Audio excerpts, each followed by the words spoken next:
සද්ධර්ම ශ්‍රාවක කාරුණික ගුණගරුක බෞද්ධ පින්නතුනි, බොහෝම ශ්‍රද්ධාවෙන් යුක්තව සියලු දෙනාම සූදානම් වෙන්නේ තිලෝගුරු ශාන්තිනායක සම්මා සම්බුදුරජාණන් වහන්සේ විසින් ලෝක සත්වයන් පිළිබඳව අසීමිත දයාවෙන් කරුණාවෙන් මෛත්‍රියෙන් යුක්තව අවබෝධ කරගෙන දේශනා කොට වදාළ පරම ගම්බීර වූ ශ්‍රී සද්ධර්ම රත්නයෙන් බොහෝම පුංචි කොටසක් දේශනා කරවගෙන ධර්ම ගෞරවය පෙරදරි කරගෙන දේශනාගත ධර්මයේ ශ්‍රවණය කරන්නත් එසේ ධර්ම ශ්‍රවණය කිරීමෙන් ලැබෙන අවවාද අනුශාසනා තම තමන්ගේ ජීවිතවලට එකතු කරගෙන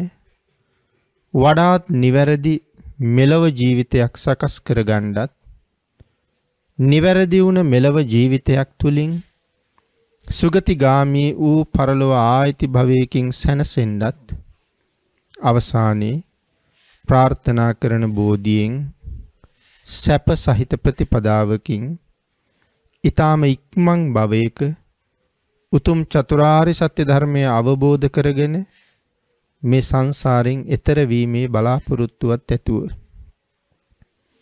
ඒ උතුම් බලාපොරොත්තු උතුම් ප්‍රාර්ථනා එලෙසින්ම මුදුන්පත් කර ගැනීම සඳහා උතුම් වූ ධර්ම දානානිසංසයත් ධර්ම ශ්‍රවණානිසංසයත් තම තමන්ගේ ජීවිත කාලය තුල මෙතෙක් රැස් කරගත්ත අනික් සියලුම කුසල ධර්මයන්ගේ ආනිසංසත් හේතු වේවා කියලා ප්‍රාර්ථනා කරමු. පින්නතුනි, අද ධර්මදේශනාවේ මාතෘකාව හැටියට මම යොදා ගන්න කල්පනා කළේ උතුම් වූ ධම්මපද පාළියේහි සඳහන් වන අපේ භාග්‍යතුන් වහන්සේ දේශනා කොට වදාළ තවත් වටිනා ගාථා රතනයක්. මේ ගාථා රතනයේ දේශනා කොට වදාළේ බිම්බිසාර මහරජුරුවන්ගේ පුතෙක් වෙච්ච අභය රාජ කුමාරයාට. දේශනාව සිදු කරනු ලැබුවේ රජගහ නුවර වේළුවනාරාමේ වැඩ ඉන්න කාලේ. ශෝකයෙන් අවසන් වූ රජකම පිළිබඳව කරුණු තමයි මෙතන පැහැදිලි කරලා තියෙන්නේ. ඒත පස්සත්තිමං ලෝකං චිත්තං රාජ රතූපමං යත්ත බාලා විසීදන්ති නත්ති සගෝ විජානතන්ති. පින්නතුනි, මේ ගාථා රතනේ සරල තේරුම පිළිබඳව සිහිපත් කළොත් මේ ආත්ම භාවය අනුවන පුද්ගලයාට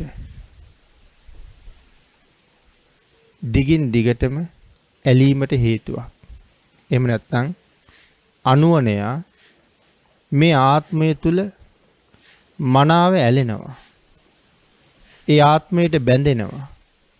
ඒ ආත්මයට ප්‍රිය කරනවා. නමුත් සඳහන් කරනවා මේ ආත්මය පිළිබඳව සැබෑ තතු දන්න පුද්ගලයා, එහෙම නැත්නම් ඥානවන්තයා මේ ආත්ම භවයට කිසිම ඇලීමක් දක්වන්නේ නැහැ කියන කාරණාව. අපි මේ කාරණාව ටිකක් විස්තර සහිතව සාකච්ඡා කරමු. ගාථා රත්නයේ දේශනා කරන්න හේතුන නිධාන කතාව ටිකක් සාකච්ඡා කරමි. බිම්බිසාර මහරජුරු කියලා කියන්නේ සම්මා සම්බුද්ධ ශාසනය පිළිබඳව මනාව පැහැදුන නිවැරදිව තුනුරුවන් සරණ ගියපු භාග්‍යතුන් වහන්සේගේ ඇසුරින් අති උතුම් සෝවාන් ආර්ය මාර්ග ඵලය ලබාගත් මේ ශාසනයේ එක ආර්ය ශ්‍රාවකෙක්. බිම්බිසාර මහරජුරුවන්ගේ රාජ්‍ය බොහෝම විශාලයි. රජුරවන්ට තිබුණා හරි අපූර්ව උයනක්. ඒ උයන සම්පූර්ණයෙන්ම වගේ නිල්ම නිල් පාට කඳන් වලින් යුක්ත උණගස් වලින් පිරීලා තිබුණේ. පින්නතුනි මෙතන විස්තර කරනකොට නිල් කඳන් සහිත උණගස් කියලා සඳහන් කරලා තියෙන්නේ. සමහර විට කොළ පාට කඳන් තියෙන උණගස් වෙන්න පුළුවන්. දැඩි කොළ පාට බවක් නිසා නිල් පාටයි කියලා සඳහන් කරන්න ඇති. මේ උයන බොහෝම විවේක උයනක්. ඒ වගේම තමයි භාවනා යෝගීන්ට විවේකයට කැමති උතුමන්ට මනාව ගැලපුණ තැනක්. උණගස් වලින් හැමතැනම මනාව සෙවණ හැදිලායි තිබුණේ. රජුරෝ භාග්‍යතුන් වහන්සේට මේ උයන පූජා කළා. ඒ විතරක් නෙමෙයි මේ උයනේ අපූර්ව විහාරයක් හදලා බුදුරජාණන් වහන්සේට වැඩ ඉන්න පූජා කළා. සමහර කාලවල ඇතැම් වස් කාලවල පවා භාග්‍යතුන් වහන්සේ මේ විහාරේ වැඩ ඉඳලා තියෙනවා. මනාව ධර්මයේ ඉගෙන ගත්තේ භාග්‍යතුන් වහන්සේගේ ධර්මයේ තුලින් යථාර්ථය අවබෝධ කරගත්තේ සදහටම සංසාර දුකෙන් මිදිච්ච බිම්බිසාර මහ රජුරු මහ පුදුමාකාර සත්පුරුෂයෙක්. රජුරෝ ළඟ කොයිතරම් සත්පුරුෂ ගතිගුණ තිබුණද ඒ කාරණා ධර්මයේ තුල බොහොම පැහැදිලි කරනවා. එක අවස්ථාවක රජුරු භාග්‍යතුන් වහන්සේ ළඟ තමන් සංසාරයෙන් අත මිදුණට තමන්ගේ අග්‍ර මහේෂිකාව තාමත් මේ සංසාරයෙන් මිදෙලා නැති නිසා ඇය භාග්‍යතුන් වහන්සේ ළඟට යොමු කරන්න රජුරු නොයේක් උපක්‍රම යෙදුවා. ඒ කේමා දේවිය. පිනතර කේමා දේවිය කියලා කියන්නේ මහා කල්ප ලක්ෂයක් පාරමිතා පුරපු කෙනෙක්. සම්මා සම්බුද්ධ ශාසනයක අග්‍ර ශ්‍රාවිකාවක් බවට පත් වෙන්නේ. සසර ඒ තරම් පුරුදු කරගෙන ඇවිල්ලත් මුල් අවදියේ කේමා බිසවට ශ්‍රද්ධාව වැඩි වෙලා තුනුරුවන් ඇසුරු කරලා තමන්ගේ පාරමිතාව පූර්ණේ කරගන්න මග සැලසුනේ නැහැ. සුදුසු කාලයේ එනතුරු විය හැකියි. නමුත් ස්වාමි පුරුෂයා බිම්බිසාර මහ රජුරු නොඑක් වර නොඑක් ආකාරයෙන් ඇයට ආරාධනා කළා. ඉල්ලීම් කළා. ඇවටිලි කළා. භාග්‍යතුන් වහන්සේ මුණ ගැහෙන්න යන්න එන්න කියලා. නමුත් බුදුරජාණන් වහන්සේ රූපයට නිග්‍රහ කරනවාය කියන කාරණාව මත ඇයි හැම අවස්ථාවක්ම මගේ හැරියා. අන්තිමට රජුරෝ වේලුවන උයන්නේ සුන්දරත්වයේ ගීතවලට නගලා නගරේ පුරාම ඒ ගීත ගායනා කෙරෙව්වා. ඒ තුලින් ඇයට වේලුවන උයන බලන්න යන්න උවමනාව කැමැත්ත ඇති කෙරෙව්වා. ඒ මගින් තමයි කේමා බිසව භාග්‍යතුන් වහන්සේ ළඟට යොමු වුණේ. හැබැයි එදාම භාග්‍යතුන් වහන්සේගෙන් බණ අහලා තමන්ගේ පාරමිතාවට අනුව සව් කෙලෙස් නැසල රහත් වෙන්න පුළුවන් වුණා. ඉතින් ඒ වාගේ මේ එවන් පාරමිතා පුරපු උත්තමාවියන්ට ඒ පාරමිතාවන් මුදුන්පත් කරගන්න මඟ පෙන්වන්නේ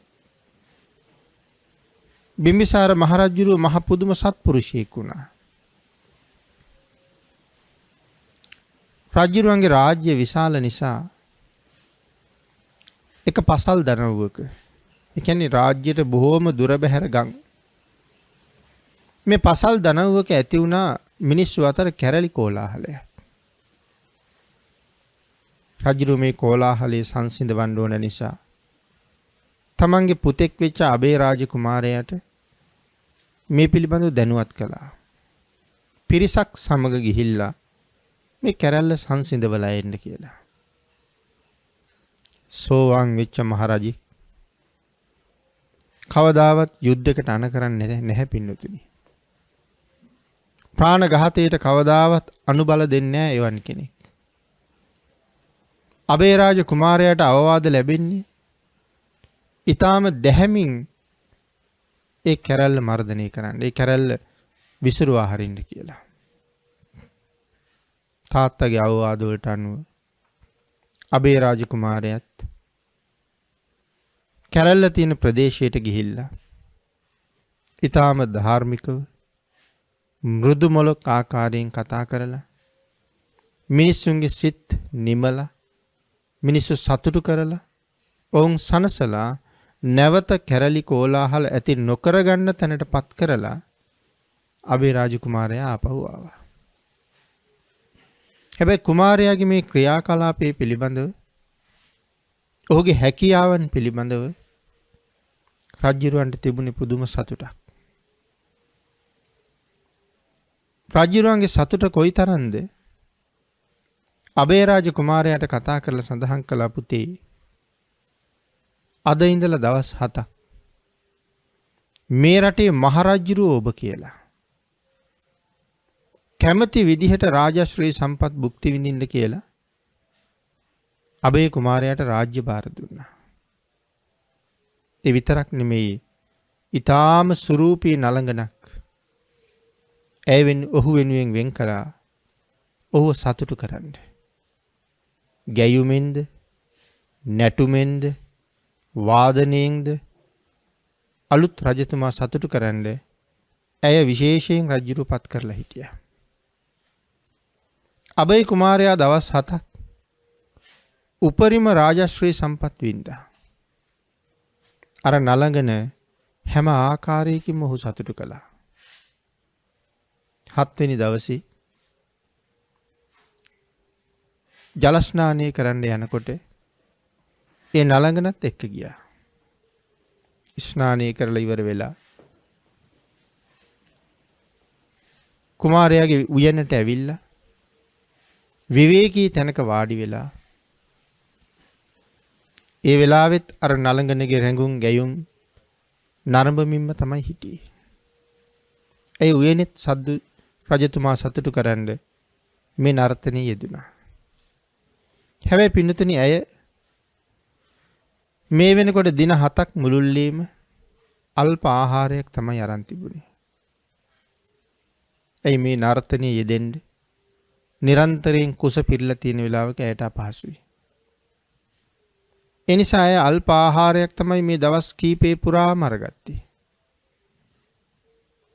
අනික දවසේ වැඩි වාර ගාණක් වැඩි කාලයක් නැටුමට යොමු කරලා තිබුණ නිසා ඇගේ කුස ගැස්සුන ප්‍රමාණය මේ දවස්වල බොහොම වැඩි.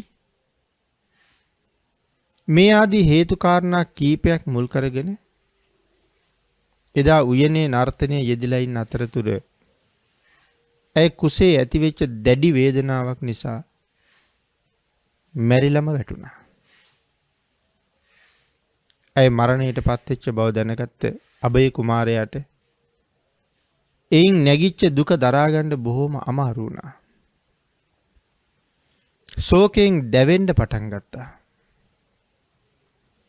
අබේ කල්පනා කළා බුරබුරා නැගෙන මේ ශෝක ගින්න නිමා ගන්න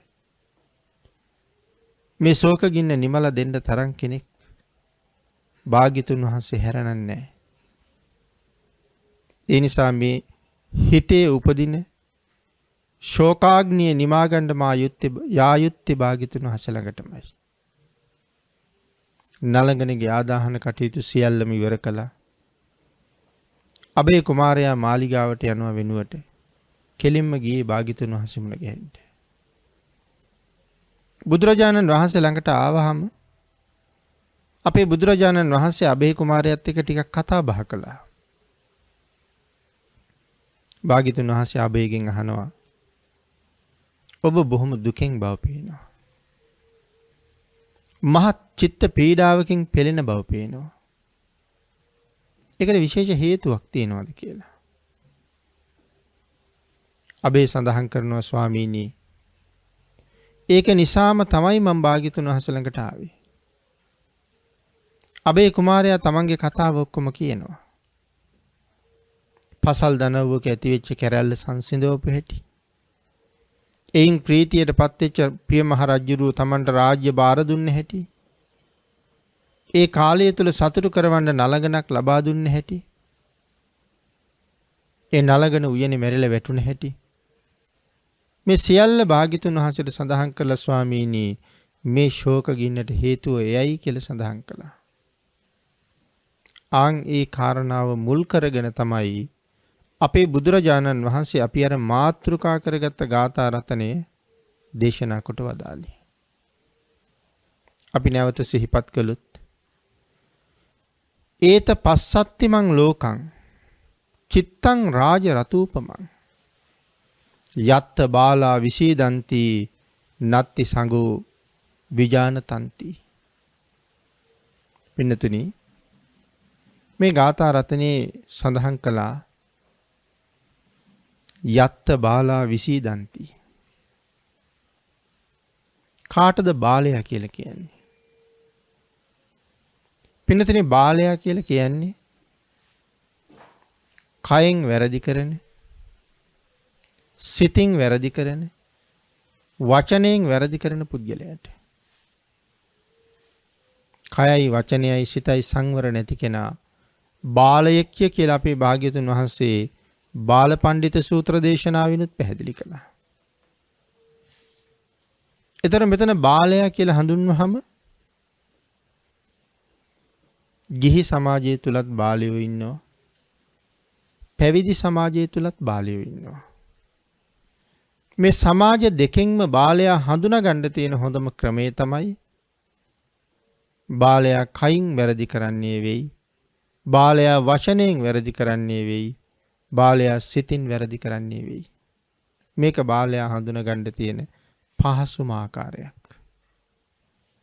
ඒතර බාලයාට උරුම වෙන්නේ මොකක්ද? මරණින් මත්තේ නිරයගාමී වෙන කෙනෙක් හැටියට භාග්‍යතුන් වහන්සේ දේශනා කොට වදාළේ. එතකොට මේ සංඝ පිරිසෙත් බාලයෝ ඉන්නවා කියලා සඳහන් කළා. ඒ ගැන කතා කරනකොට මෙතන සඳහන් කරනවා මේ අනුවණය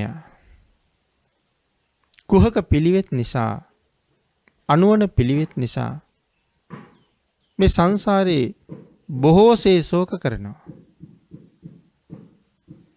සුගත් සසුනින් පිටත පැවිදි වෙච්ච අය. පැවිදි බාලයෝ කියලා සඳහන් කරන්නේ. ඒකයි මේ සඳහන් කරන්නේ සුගත ශාසනයෙන් පිටත පැවිදි වෙච්ච අය. තමාට යහපත සලසන සිල් ගුණ පූර්ණේ කිරීමක් ගැන කල්පනාවක්වත් නැහැ. මේ සම්බුද්ධ ශාසනයේ පැවිද්ද කොයි තරම් ශ්‍රේෂ්ඨද?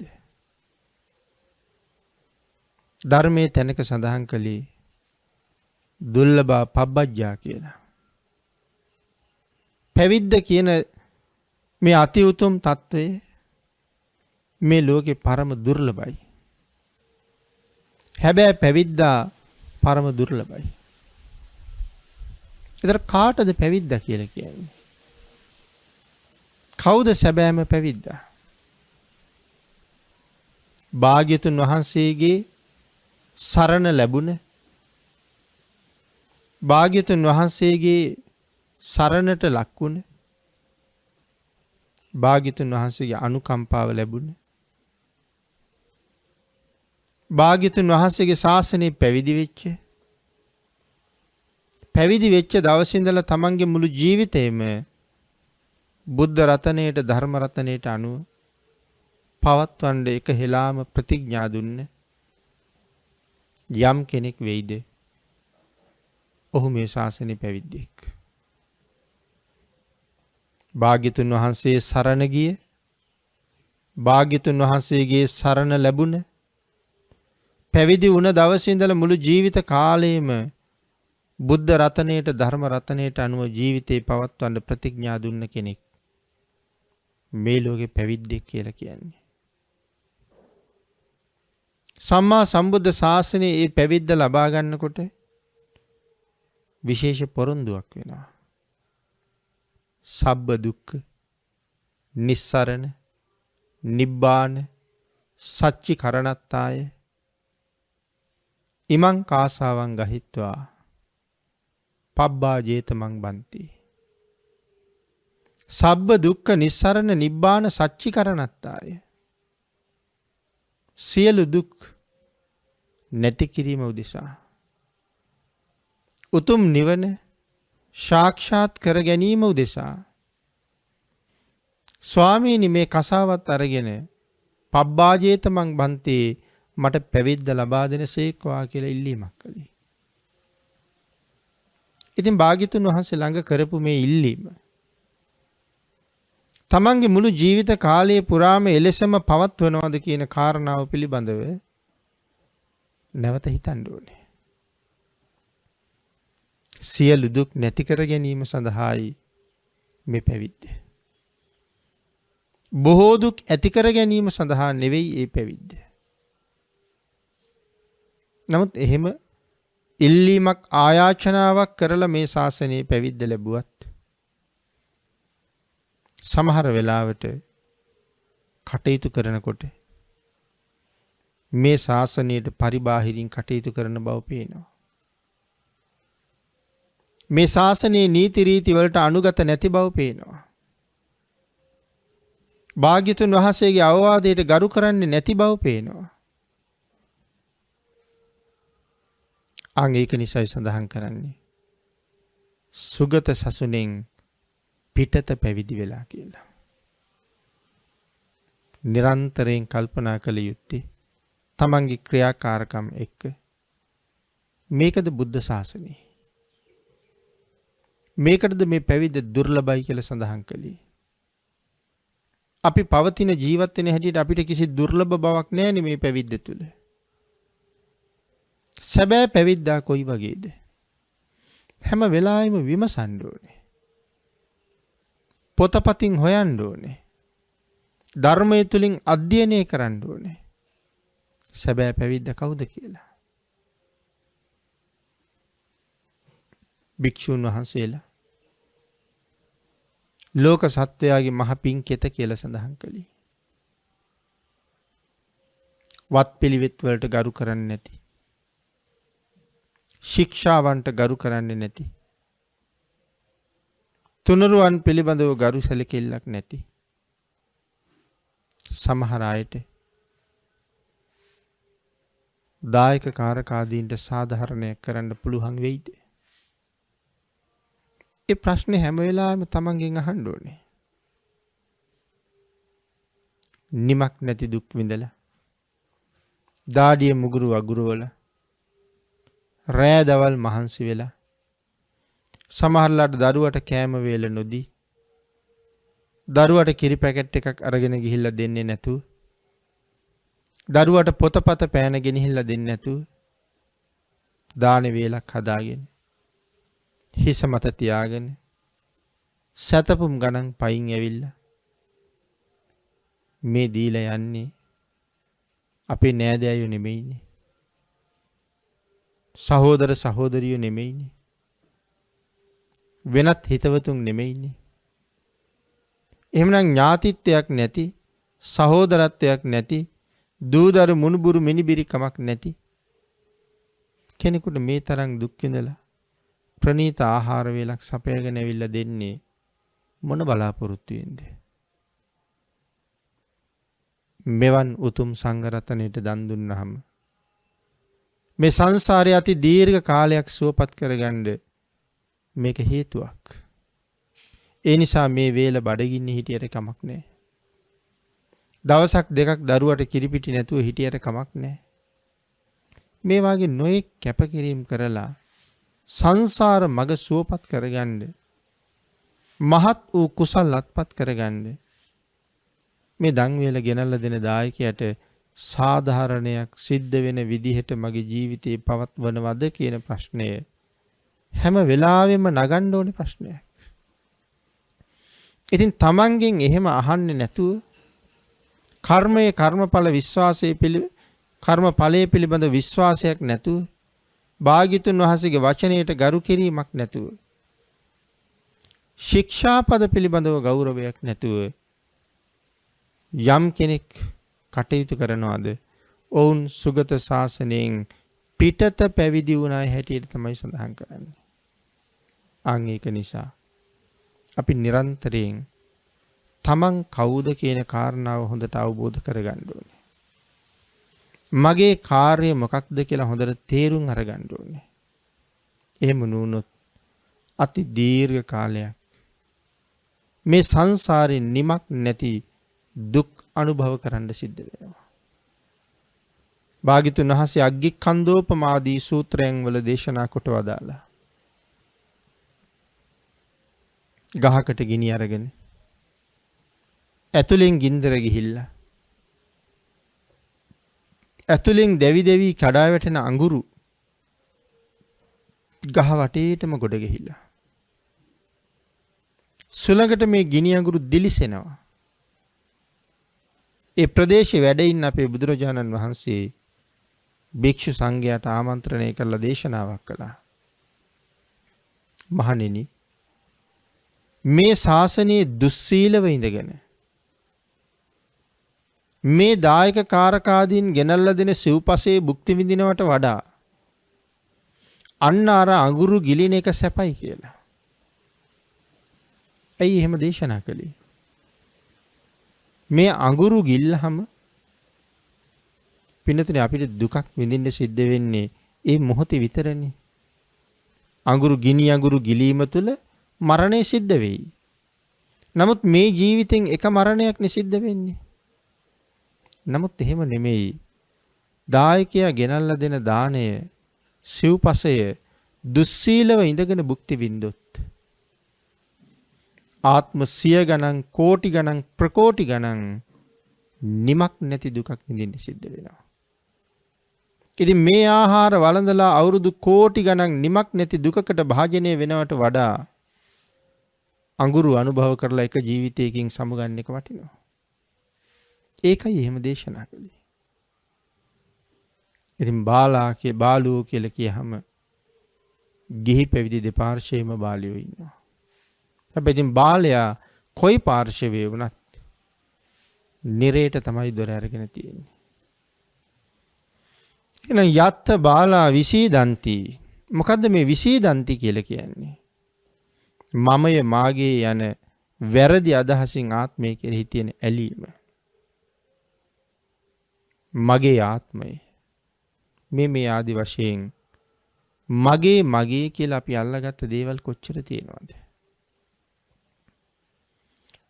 මගේ කියලා ලං වෙන්න අල්ලගන්න අපිට මොකද්ද වෙන්නේ?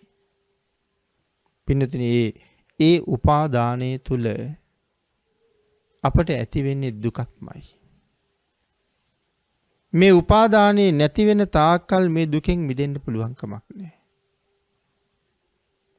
බැඳීමක් කියලා කියන්නේ දුකක්. ඕනම තැනක බලන්න.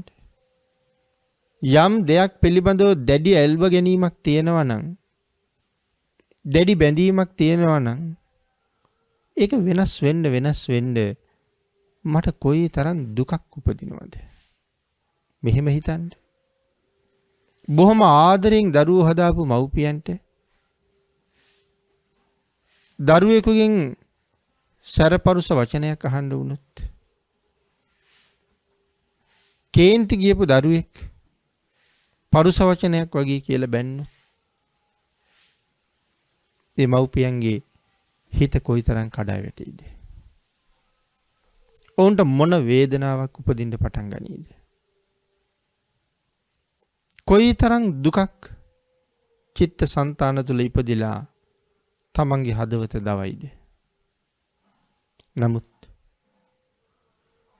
පාරේ යන ළමෙක්, අඳුරන්නේ නැති ළමෙක් මගදී එහෙම කියලා පාරේදී බැන්නොත් සමහරලාට ගණන් ගන්නවත් නැතුව යනවා. එහෙම නැත්නම් ඔහුට ටිකක් තරවටු කරලා යනවා.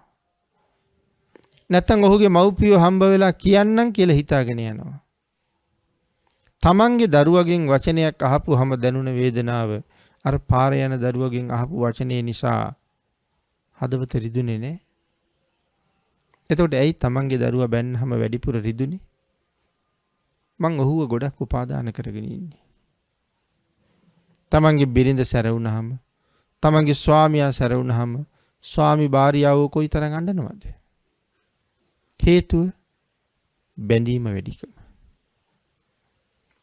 අන්න ඒක නිසා මේ මමය මාගේ යන වැරදි අදහසින් ඇති කරගන්න බැඳීම හැම තැනම හැම දෙයකටම එහෙමයි. ජීවිතයේ සියල්ලට ගලපලා බලන්න. මගේ වුණොත් එතන තියෙන දැඩි බැඳීමක්. ඒ බැඳීම කවදා හරි දවසක මට උරුම කරන්න විශාල දුකක්. මොකද මේ සියලු වස්තුන් අනිත්‍ය පදනම් කරගත්ත වස්තුන්. ඕනෑම මොහොතක වෙනසෙන්න පුළුවන්. අන් ඒක නිසා ඒ බැඳීම අපිට මේ වස්තුවේ විනාශයත් එක්ක නිරන්තරයෙන් දුක උරුම කරලා දෙනවා. අනික මමයේ මාගේ කියලා ගත යුත්තක් මේ ලෝකේ නෑනි පින්නතුනි. මට මමත් නැතිකොට තව කොහෙද මගේ කියලා වෙනත් කෙනෙක් ගැන කතා කරන්නේ. මට මමත් නැහැ. ඒක භාග්‍යතුන් වහන්සේ මනාව පැහැදිලි කළා. මේ ශරීරයේ කවදාවත් මට වුවමනා හැටියට පවත්වන්න පුළුවන් කමක් නැහැ. ගෙවෙන මොහොතක් පාසා ඒ ශරීරයට වුවමනා හැටියට වෙනස් වෙන්න පටන් ගන්නවා. මට ඒක වෙනස් කරන්න බැරුව යනවා. එනම් විසීදන්ති මේ මමය මාගේය කියන බැඳීම ඇලීම හැම වෙලාවෙම මහත් වූ දුකකට අපි භාජනය කරනවා. සංගෝනත්ති. මොකද්ද මේ සංගෝනත්ති කියලා මෙතන සඳහන් කරන්නේ? ගාථාවේ අවසාන පදයේ තියෙනවා සංගෝනත්ති. ආත්මය ගැන දන්න අයට ආත්මය පිළිබඳව ඇලීමක් නැහැ. ඒකයි නත්ති සංගු. මේ ආත්මය ගැන දන්න අය. හැබැයි තොරතුරු දන්න අය. හැබැයි ස්වභාවය දන්න අය. මේ කයට ඇලෙන්නේ නැහැ. පින්නදින ඒ කාරණාව පැහැදිලි කරන්න මේ කයේ සැබෑ ස්වභාවය ගැනත් කතා කරන්න ඕනේනේ. මීට කලින් සිදු කරපු ධර්මදේශනා ගණනාවකම ඒ කයේ යථා ස්වභාවය ගැන කතා කරලා තියෙනවා. ඉතින් මේ වෙලාවේ මේ කයේ යථා ස්වභාවය දන්න කෙනා ඇලෙන්නේ නැහැ කියලා කියනකොටම නිතර ධර්ම ශ්‍රවණය කරන කෙනෙකුට මේ කයේ ස්වභාවය වැටහෙන්න ඕනේ. එහෙනම් ඥානවන්තයා මේකට ඇලෙන්නේ නැහැ. හැබැයි අඥානය හරියට මේකට ඇලෙනවා බැඳෙනවා. ඒ නිසා ඥානවන්තයා ඇලිලා නැති නිසා බැඳිලා නැති නිසා යමෙක් අහිමි වුණාම ඔහුට ඒක තවත් එක අහිමි වීමක් පමණයි. හැබැයි තවත් කෙනෙකුට ඒක මාස ගාණක් අඬන්න හේතු වෙන කාරණාවක්. ජීවිත කාලය පුරාම මතක් වෙන හැම මොහොතකම පශ්චාත්තාපයට හේතු වෙන්න කාරණාවක්. පසුපසට ඇද දැමීම සඳහා හේතු වෙන කාරණාවක්. අන්න ඒ නිසා ඥානවන්තයා කවදාවත්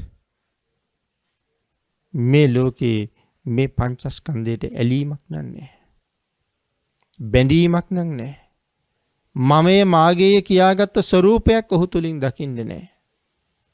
ඉතින් මේක මේ වචන ටික අභිධර්ම පිටකයට අනුව තවත් බොහොම ගැඹුරට කතා කළ හැකි වචන ටිකක්. මේ මමයේ මාගේය කියන හැඟීම මම කියලා කෙනෙක් මේ ලෝකේ ඉන්නවද කියන ප්‍රශ්නෙට උත්තර දෙන එකත් එක්ක ඒක තව ටිකක් සංකීර්ණව සාකච්ඡා කළ යුතු කාරණාවක් වෙනවා. ඉතින් ඒ තරම් කාල වේලාවක් නැති නිසා අපි මේ ගාථා රත්නයේ සාකච්ඡා කරමු. චිත්තං රාජ රතූපමං. මොකද්ද මේ චිත්තං රාජ රතූපමං කියලා කියන්නේ? විසිතුරු රදරියක් මෙන් මේ කයේ ස්වභාවය. මනාව රණින් රිදියෙන් මුතු මැණික් වලින් තවත් නොයෙක් අත්‍යාලංකාර දේවල් වලින් සරසපු අපූර්ව රතයක් රජුරුවන්ගේ රතය. ඒකයි මේ සඳහන් කරන්නේ විසිතුරුසේ සරසන ලද රදරියක් වගේ කියලා. රන් රිදී මුතු මැණික් මේ ආදී නොයෙක් දේවල් වලින් මනාව සරසලා බිමට මනාව රතු පළස් එල්ලලා මනාව ආසන පනවලා රජුරුවන්ගේ රථය පිළියෙල කරලා තියෙනවා. මේ ශරීරය කොයි වගේද? දේශනා කරන මේ ශරීරයත් රදරියක් වගේම තමයි. අපි හැමෝම හොඳට නානවා. මනාව ප්‍රණීතව අනුභව කරනවා. වටිනා ඇඳුම් පැළඳුම් ඇඳ පැළඳ ගන්නවා. මේ සියල්ලක් සම්පූර්ණ කරගෙන ඒ පළඳනාවල් වල සමහර ඒවාගේ රත්තරන්, සමහර ඒවා මැණික්, සමහර ඒවාගේ මුතු මැණික් දෙකම මෙන්න මේ ආදි වශයෙන් මේ මනාව සැරසීමක් මේ රථයකට තියෙනවා. රන් රිදී මුතු මැණික් ආදී නොයෙක් රතනයන්ගෙන් සරසලයි තියෙන්නේ. අන්න ඒ වගේම තමයි මිනිසයා. ඔහුත් සැරසෙනවා. රණින් රිදී මුතු මැණික් වලින් සැරසෙනවා. සුවඳ ගැල්විය යුතු සුවඳ හමන දේවල් වලින් නිරන්තරයෙන් ගතට සුවඳ ගල්ව ගන්නවා. අර රතය යම් දවසක විනාශ වෙලා යනවා පින්නතුනි. රණින් රිදීෙන් මුතු මැණික් වලින් සැරසුවත් දවසක දිරලා යනවනේ. ඒ රතේ විතරක් නෙමෙයිනේ. මේ මනුස්ස කයත් දිරලා යනවනේ. මොහොතක් පාසා මෙලව උපන් දෙයක් හටගත්ත දෙයක් ගමන් කරන්නේ අභාවයේ දක්වානේ. ඒක ඔබට හොඳට වැටහෙනවනේ. දරුවෙක් මේ ලෝකේ ඉපදුනාට පස්සේ අපි කියන්නේ දවසින් දවස දරුවා වැඩෙනවා කියලා. වැඩෙන බව ඇත්ත. වැඩෙමින් කොහාටද මේ යන්නේ? ජීවිතයගේ අවසානය හොයාගෙන. ලදරුවා ළමෙක් වෙනවා. ළමයා තරුණයෙක් වෙනවා. තරුණයා සැදෑ සමයට එනවා. සැදෑ සමයෙන් මහල්ලෙක් බවට පත් වෙනවා. මෙන්න මේ ගමන හොයාගෙන මේ පිටත් වෙලා තියෙන්නේ. ක්‍රමයෙන් පියවරට අපි මේ ඉස්සරහට යන්නේ මාරයා ළඟට. දවසක් ගෙවිලා දවසක් උදා වෙනවා කියලා කියන්නේ දවසකින් මාරයට ලං වුණා කියන එකයි. දවසකින් මරණයට ලං වුණා කියන එකයි. එනිසා මේ දිනක් ගෙවීම දිනක් උදා වීම ඥානවන්තයෙකුට කොයිතරම් වටිනවද? මනාව සරසපු රජුරුවන්ගේ රථයත් දිරනවා. රන් රිදී මුතු මැණික් වලින් අලංකාර කරලා පළඳලා මනාව සරසපු මේ ශරීරයත් යම් දවසක දිරලා යනවා. මේ දෙකේම ස්ථිර පැවැත්මක් නැහැ. නමුත් දිරලා යනතුරු එක්තැන් වෙලා ඇද වැටෙන තුරු මේ ලෝකේ බොහෝ දෙනාට තමන් දිරන බව, තමන් අභාවයට යන බව, දවසින් දවස ජීවත් වෙන්න තියෙන කාලේ මට අහිමි වෙනව නේද කියන කාරණාව මනාව තේරුම් නොගන්න නිසා, අවබෝධ නොකරගත්ත නිසා, මේ කය නිසා කොයි තරම්නම් වැරදි වැඩ කරනවද? සතර අපායට මොන තරම් පාර හදා ගන්නවද? ආන් ඒකයි සඳහන් කළේ අඥානය මේ කයට ඇලෙනවා. සත්පුරුෂයා කවදාවත්, ඥානවන්තයා කවදාවත් මේ කයට ඇලෙන්නේ නැහැ කියලා. ඊළඟට භාග්‍යතුන් වහන්සේ දේශනා කරනවා ඉමං ලෝකං ඒත පස්සත්තිමං ලෝකං චිත්තං රාජරතූපමං. ඒත පස්සත්තිමං ලෝකං කියනකොට මේ ඉමං ලෝකං කියන වචනේ මෙතන මනාව පැහැදිලි වෙනවා. ඒතර මොකද්ද මේ ඉමං ලෝකං කියලා කියන්නේ? ඉමං ලෝකං කියලා කියන්නේ මේ ලෝකය. එතකොට එහෙම නැත්නම් ඉමං ලෝකං කියලා මේ ආත්මයටත් කියනවා. අපේ ආත්මයටත් ලෝක කියන වචනේ පාවිච්චි කරනවා. මේ ලෝකේ ජීවත් වෙන බොහෝ දෙනා මේ පරාණ කූඩුවට හරි ආදරෙයි. මේ පරාණ පූඩුවට කැමැත්තක් දක්වනවා විතරක් නෙමෙයි. තමන්ගේ ගත සිත බැඳුන තවත් නොයෙක් එවන් පරාණ කූඩු වලට පුදුම ලොල් බවක් දක්වනවා. හැබැයි යථාර්ථය දන්නේ නැති නිසා. යථාර්ථයේ මනාව දන්නවනම් ඒ යථාර්ථයේ මනාව දැනගෙන හිටියනම් කයේ සැබෑ සතු අවබෝධ කරලා තිබුණා නම් දෙතිස් කුණප කොට්ටාසයන්ගෙන් පිරුණ දිවාරය දෙකේම දොරටු 7කින් මල මූත්‍ර බැහැර කරන්නේ අසූචි පුරවපු කලගෙඩියක් හා සමාන මේ කයට කැමැත්තෙන් බැඳෙන අය මේ ලෝකේ නැතුව යනවා. නමුත් පින්නතුනි භාග්‍යතුන් වහන්සේ මනාව අපිට පැහැදිලි කළා මේ ලෝකේ ජීවත් වෙන හුඟක් අය පංචකාමයේ තියෙන තෘෂ්ණාවත් එක්ක මේ කයටත් මනාවම ඇලිලා ඉන්නේ කියලා. කය නිසා කොයිතරම් ප්‍රමාදයට භාජනය වෙනවද? බාහිර උපේ බාහිර සැරසිලි සිද්ධ කරන්න ගිය නිසා ඔබට මතක ඇති මගමානෝකතුමාගේ බාලම බිරිඳ සුජාතා අනික් දේවිවරු මගමානෝකතුමත් එක්ක හරියට පින්කම් කරගත්තා. සුජාතා කියන්නේ මගමානෝකගේ මාමගේ දුව. ඇය තාම ලාබාලයි. ඇය රූපයෙන් හරි ලස්සනයි. ආන්ගේ ලස්සන රූපය නිසාම ඇය මේ ලෝකේ හරි ප්‍රමාදයි. ඇය හැම වෙලාවෙම උත්සාහ කළේ පවතින සුන්දරත්වය රැකගන්න. මගමානෝකතුමා නොඑක් අයුරින් කරුණු දැක්වුවා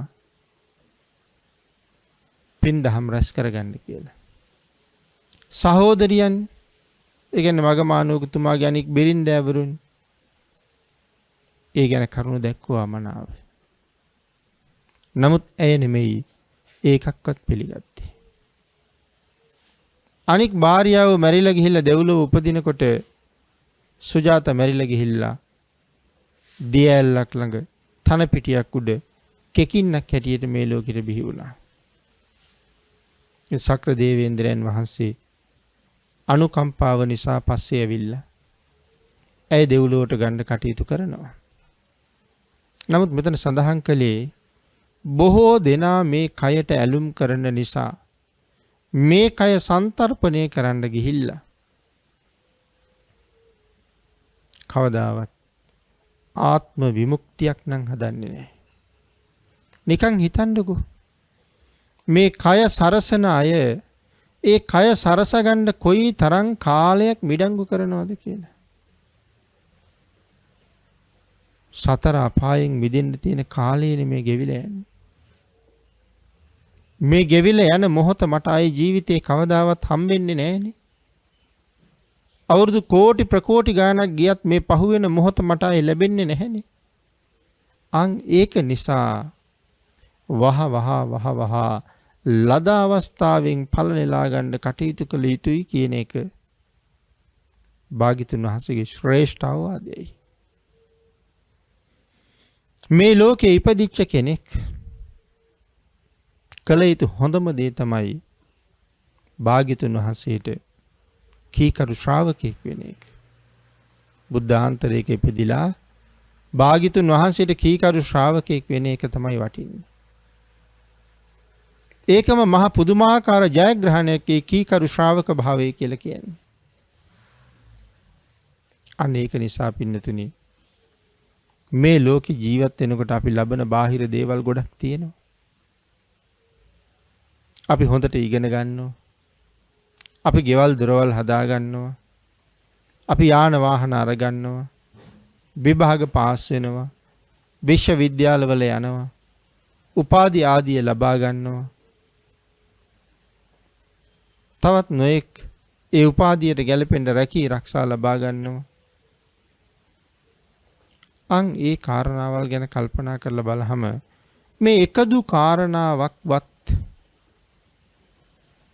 අප්‍රමාදී පුද්ගලයන් බවට පත් කරන්න හේතු වෙනවද? මේ එකදු කාරණාවකින්වත් මාව සතර අපායෙන් මුදවනවද? පිනතේ නිරයට යන්න වෙච්චහම මේ ලෝකේ මම දරාපු තනතුරෙන් ඇති වැඩක් නැහැ. ඒ තනතුරු ඔක්කොම එදාට අහෝසි. ඒ තනතුරු බලපාන්නේ නැහැ. තනතුරු සහිත පුද්ගලයාට කියලා වෙනම සැලකිල්ලක් නැහැ මේ ධහම තුල. මොකද ස්වභාව ධර්මයේ ඒට එරෙහි වෙච්ච හැම කෙනෙක්ම සතර අපායේ පැද්දෙව්වා. ඒක තමයි මේ ස්වභාව ධර්මයේ මනාව වූ ඍජු බව. එතකොට පින්නතුනි මම සඳහන් කරමින් හිටියේ නම්බු නාම, උපාදි නාම මේ නොයෙක් දේවල්. මෙලව පැවැත්මට හොඳයි. හැබැයි මේකක්වත් පරලොව දියුණුවට හොඳ නැහැ. පරලොව දියුණුවක් මේකකින්වත් ඇති කරන්නේ නැහැ. මෙලවටම බැඳිලා සසරටම බැඳිලා සංසාරයෙන් එතර වෙන්න අවස්ථාවක් නැතුව අසරණ වෙන කෙනෙක් තමයි එවන් කෙනෙක්. අන් ඒක නිසා මේ ලෝකේ අපි හොයන මහජනයා බොහොම ගරු කරන, අගය කරන නොයෙක් කරුණු, උපාදි, තනතුරු මේකක්වත් සඳහන් කරනවා මේ සංසාරයෙන් මිදෙන්න ආත්ම දමනයට Tamanට උපකාර කරන්නේ නැහැ කියලා. ආත්ම දමනයට උපකාර නොකරන දේවල් වෙනුවෙන් අපේ ජීවිත කාලෙන් වැඩි කාලයක් අපි හැම වෙලාවෙම කටයුතු කරනවා. සසරින් මිදෙන්න කටයුතු කරන අය බොහොම අඩුයිනේ පින්නතුනි. අපි ඒක මනාව දකිනවා. සසරින් නොමිදෙන හේතු වලට අපි කොයිතරම් කාලය කැප කරනවද? අපි කොයිතරම් වෙහෙසෙනවද? අපි මොනතරම් දිවා රාත්‍රී දෙකේ කැපකිරීම කරනවද? නමුත් හිතන්නේ ඒ කැපකිරීම සංසාරයෙන් එතර වෙන්න කරනවද කියලා. ඉඩමක් අයිති කරගන්න කොච්චර කැපකිරීම කරනවද? ඉඩමට තියෙන නඩුව දිනන්න කොයිතරම් කැපකිරීම කරනවද? මෙන්න මේ ආදි වශයෙන් කල්පනා කරලා බලහම අපි කොච්චර කැපකිරීම කරනවද? නමුත් මේ කැපකිරීම මොකටද? මේ සංසාරයෙන් එතරට යන්න නෙමෙයිනේ. මේ සංසාරයෙන් මිදෙන්න නෙමෙයිනේ. තවත් මේ සසරට ඇලෙන්නනේ සූදානම තියෙන්නේ. අන්න ඒකයි මෙතන සඳහන් කළේ මේ ලෝකේ අපට වටින කිසිම දෙයක් පරලොව යනකොට අපිට වටින්නේ නැහැ. මේ ලෝකේ රැස් කරපු යම් කිසි දෙයක් තියෙනවා නම් ඒ සියලුම දේවල් මෙහෙම දාලා තමයි අපි යන්නේ. ආන් ඒක නිසා මේ ආත්මයට බොහෝ දෙනා ඇලුම් කරනවා. ඒ ඇලුම් කරන නිසා ප්‍රමාදී බව බොහෝම උසස් ආකාරයෙන් තියෙන ප්‍රමාදී බව. ඒ ප්‍රමාදේ හැම කල්හිම අපි සංසාරයටමයි ඇදලා දාන්නේ. සතර අපායටමයි පෙරලන්නේ. අපේ බුදුරජාණන් වහන්සේ අබේරාජ කුමාරයාට මේ කරුණ මනාව පැහැදිලි කළා. අර නලගණගේ කයට ඇලිලා බැඳිලා ඇය උපාදාන කරගත්ත තරම නිසා ඔබට හිතේ උපදින දුක ਸੰతాපය පාලනය කරගන්න පුළුවන්කමක් නැහැ. නමුත් බලන්නකෝ පින්නතුනි, උපාදානයේ නිසානේ, අල්ලා ගැනීම නිසානේ. ආන් ඒක නිසා භාග්‍යතුන් වහන්සේ දේශනා කළේ කුමරුනි, ඔබ ඇයගේ මේ මරණය නිසා අඬන පළවෙනි දවස මේක නෙමෙයි. පෙරත් සංසාරේ මැය වෙනුවෙන්ම ඔබ අඬපු වාර මෙච්චරයි මෙපමණයි කියලා සීමාවක් නැහැ. ඇය වෙනුවෙන් මේ සංසාරේ ඔබ හලාපු කඳුළු සතර මහා සාගර ජලයට වඩා වැඩි. ඒ තරම් කඳුළු මැය වෙනුවෙන් හලලා තියෙනවා. නමුත් තවත් ඇය වෙනුවෙන් අඬනවා ওই විදිහට ගියොත් ඉදිරියටත් ඒ වෙනුවෙන් අඬන්න ඔබට සිද්ධ වෙනවා. ආන් ඒක නිසා මේ කයට ඇති වුණ බැඳීම පසක තියලා ඇය අරගෙන ආපු ආයුෂයට කර්මයට අනුව ඇය මෙලවින් යන්න ගියා. ඔබට ලැබුණ ශ්‍රේෂ්ඨ මනුස්ස ජීවිතයට මනාව හොඳ සාධාරණයක් කර ගැනීම සඳහා ඔබ වෙහෙසිය යුතුයි. ඔබ උත්සාහ කළ යුතුයි. ප්‍රමාදී පුද්ගලයෙක් නොවිය යුතුයි. වීරවන්තයෙක් හැටියට තමන්ගේ ජීවිතය පෝෂණය කරගන්න. මේ අභිඥාදී දැඩි ගුණයන්ගෙන් සදහටම මිදෙන්න. අභිඥාදී මහා ගුණයන් හැමදාම සංසාරේ ඇති කරගන්න. ගුණ නුවණින් පොහසත් වෙන්න දියුණු වෙන්න අපි හැම වෙලාවෙම කටයුතු කරන්න ඕනේ. අපි හැම මොහොතකම උත්සාහ කළ යුත්තේ මේ ලැබිච්ච අවස්ථාව ඊතර වෙන්න මගක් බවට පත් කරගන්න. සුගතියට ඉනිමගක් බවට පත් කරගන්න. සතර අපායට වැහුණ දොරක් බවට පත් කරගන්න. පෙර සංසාරි අසීමාන්තිකව කරපු පින් වියදම් කරලා ලබාගත් සම්මාදිට්ඨික මනුස්ස ජීවිතයක් අපිට තියෙන්නේ. ආන්ගේ සම්මාදිට්ඨික මනුස්ස ජීවිතයට හොඳ සාධාරණයක් අපෙන් වෙන්න ඕනේ. අබේරාජ කුමාරයාට භාග්‍යතුන් වහන්සේ සඳහන් කළේ මේ සංසාර ගමනේ ඇය වෙනුවෙන් අඬපු වාර සීමාවක් නැහැ. මතුවට අඬන්න වෙන වාර ගානක් සීමාවක් නැහැ. ඒක නිසා නැවත නැවත සංසාරේ ඉපදිලා මේ විදිහට අසීමාන්තික දුක් අනුභව කරනවට වඩා සතර අපායෙන් මිදෙන්න ආර්ය සත්‍ය ධර්මය අවබෝධ කරගන්න සැබෑ අවබෝධයෙන් මෙලවින් සමුගන්න දවසට සුගතියට ගමන් කරන්න දුගතියෙන් මැගහැර ගන්න පුළුවන් වටිනා ජීවිතයක් පෝෂණය කරන්න මේ මනුස්ස ජීවිතයෙන් කටයුතු කරන්න අවවාද කරන්නේ.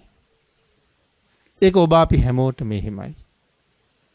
බෝධිරාජ කුමාරයාට නම් කරුණු පැහැදිලි කර කර භාග්‍යතුන් වහන්සේ ධර්ම දේශනාව කරලා ඉවර වෙනකොට ඔහු ඒක මනාව තේරුම් අරගෙන දහසක් නයින් ප්‍රතිමන්විත අති උතුම් සෝවාන් ආර්ය මාර්ග ඵලයෙන් බිම්බිසාර අබේරාජ කුමාරයා ඒ ආර්ය මාර්ග ඵලෙ පිහිටියා. පින්නතුනි අපි කෙටියෙන් කරපු මෙවන් දේශනාව මනාව විස්තරාත්මකව හිතන්න ඕනේ. ඒ ගැන මනාව කල්පනා කරන්න ඕනේ. ඒ කරුණක් ඔස්සේ ඈතට යන්න ඕනේ. දේශනා කරන්න පුළුවන් ටිකයි අපිට හිතන්න තියෙන හුඟක් දේවල්.